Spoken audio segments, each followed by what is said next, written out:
And he was becoming so much more attractive and beautiful in that way. Right.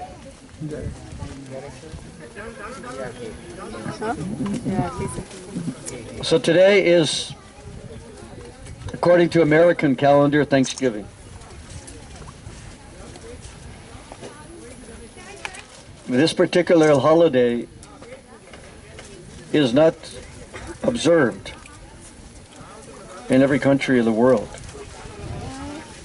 Even in Canada next door, they have a Thanksgiving somewhere in October, beginning of October.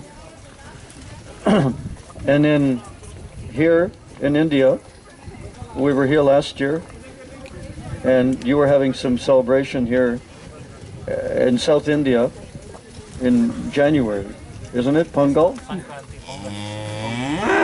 So very similar idea. And there are especially two questions that we should ask regarding Thanksgiving.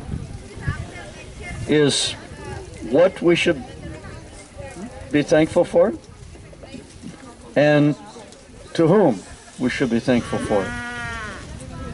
So there was one sign on a church outside. You know how they always have the Christian churches of signs, thought for the day, thought for the week. So the sign said,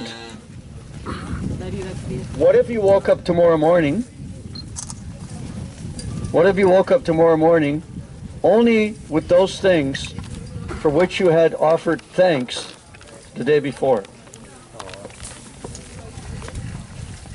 Okay? Think about that. What if you woke up tomorrow morning only with those things? You think about all the things you have, okay?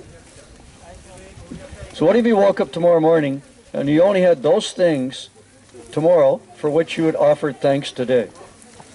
Is that a good deal? Yes. What do you think? Yes. Will that inspire us towards Thanksgiving? Absolutely. So some of us are thinking, I'm going to thank for all the things that I haven't had yet. And I'll wake up tomorrow morning with them. So, yes, we should be thankful. But sometimes it's a little unclear exactly what direction to direct the thanks. Some of you know this poet, Italian poet named Dante. Yeah. He had a longer name, but just for short, like his pen name was Dante. He wrote this famous book, Inferno. They call Dante's Inferno. Hare Krishna, please. We're going to see the cows. Please come forward. Yeah. So he said the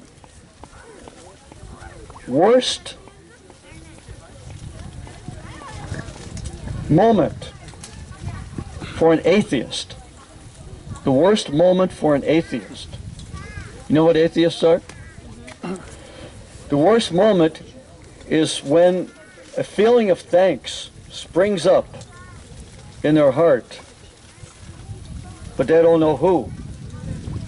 They have no object to thank, right? So they have some feeling of thanks, but what do? I don't believe in God. There's nobody behind it. So it's like they say the worst nightmare for an atheist. So both things are important. What we have and who to thank for. And there's one more thing too that's very important.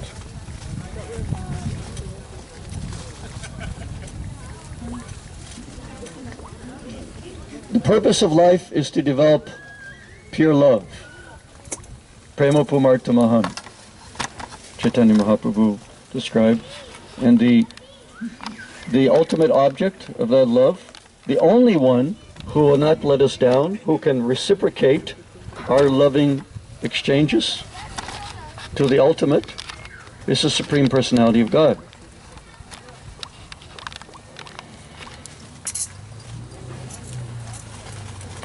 So we may be thankful for things,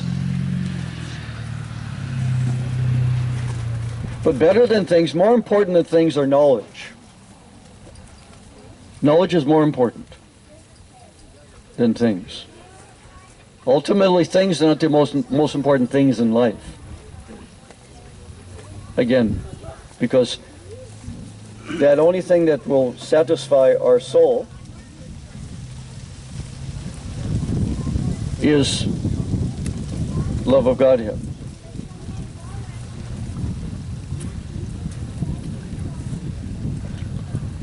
So, one who teaches us not only to be thankful for our things that we have, but gives us the knowledge to understand how to use them. And that all those things we have only on loan. They're given to us only on loan.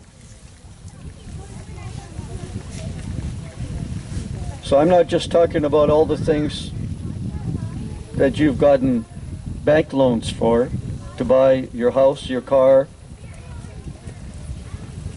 Everything we think we have, including our body, is only on loan. Means that at one point, the one who owns it is going to say, okay, now give it back. So one who gives us that kind of knowledge, not only to be thankful of the things, but to understand that all these things are only just on loan, and they have a purpose that we can fulfill. With those things, we can use those things in such a way, even though they're just in loan, temporary, we can get some permanent benefit by using them in the proper way. Because ultimately, again, it's not the things that are the most important things. It's how we use them. It's the love that we can develop, we can learn how to express in the utilization of those things for a higher purpose, for the pleasure of Krishna, and for the service of all those entities who are being maintained by Krishna. This is fine. I don't mind. Okay. It's fine. So, for most of us here today, that most important person who's taught us like this, exactly where these things are coming from, what they're meant to be used for, and ultimately what is the purpose. Prem Prayojan, the ultimate purpose is to develop this love, Prem. That is Srila Prabhupada. So I wanted to read something, and I hope you pay attention just for a few minutes. I know the crunching of the cow's jaws is very attractive sound, isn't it? It's very attractive. And we were just reading yesterday how the cow is such a mother. You know, she's one of the 7 mothers, Gomata. But she's not just a mother for a calf. And she's not just a mother for the human beings. Like, you know, most of us are growing up on cow's milk. But we read yesterday how she's the mother for, what's it called? This fluke? Some river fluke? Liver fluke. Liver, yeah, liver fluke. Is an amoeba, a bacteria, which takes shelter in the liver of the cow, and that's where it mates and expands eggs, develops eggs, larvae, and then from there is digested, passed out of the cows, cow dung. So many good things are coming in the cow dung. So this liver fluke is coming out, And snails like to hang around cow dung. You swallow this bacteria, and the snail has, you know how they have a shell? Hard shell? So they have that ability, manufacturing ability. Inside the stomach of the snail, a cyst forms around that larvae, or the eggs, and protects that living entity, that fluke bacteria.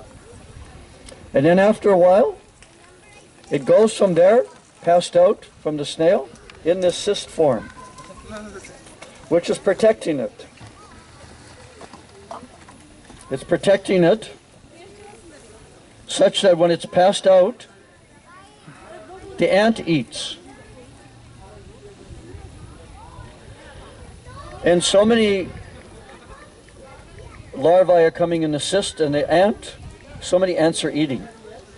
But for some reason, one particular ant is doing some very un-ant-like activities.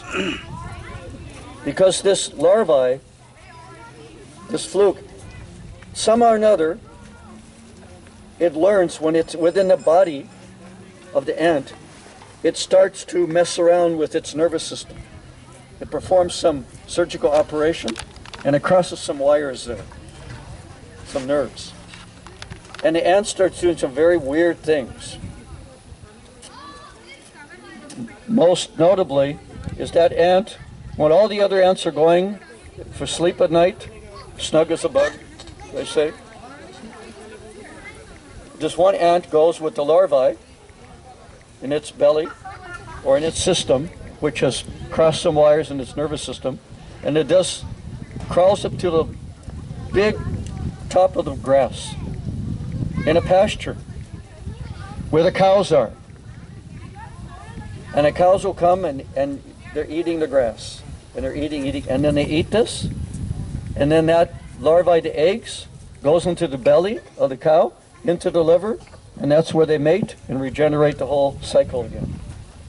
So that one living entity is going through 3 different environments in order for it to be able to pregnate, regenerate, and carry on its species.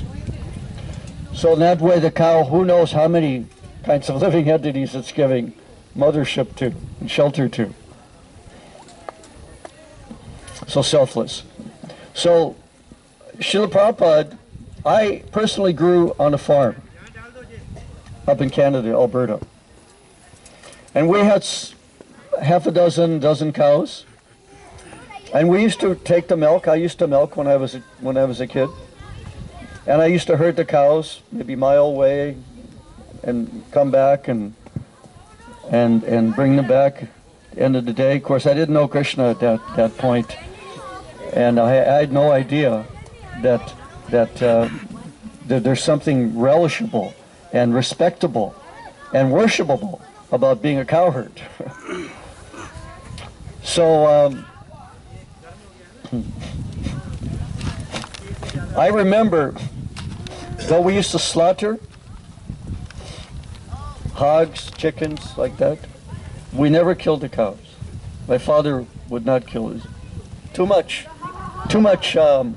attachment, you know?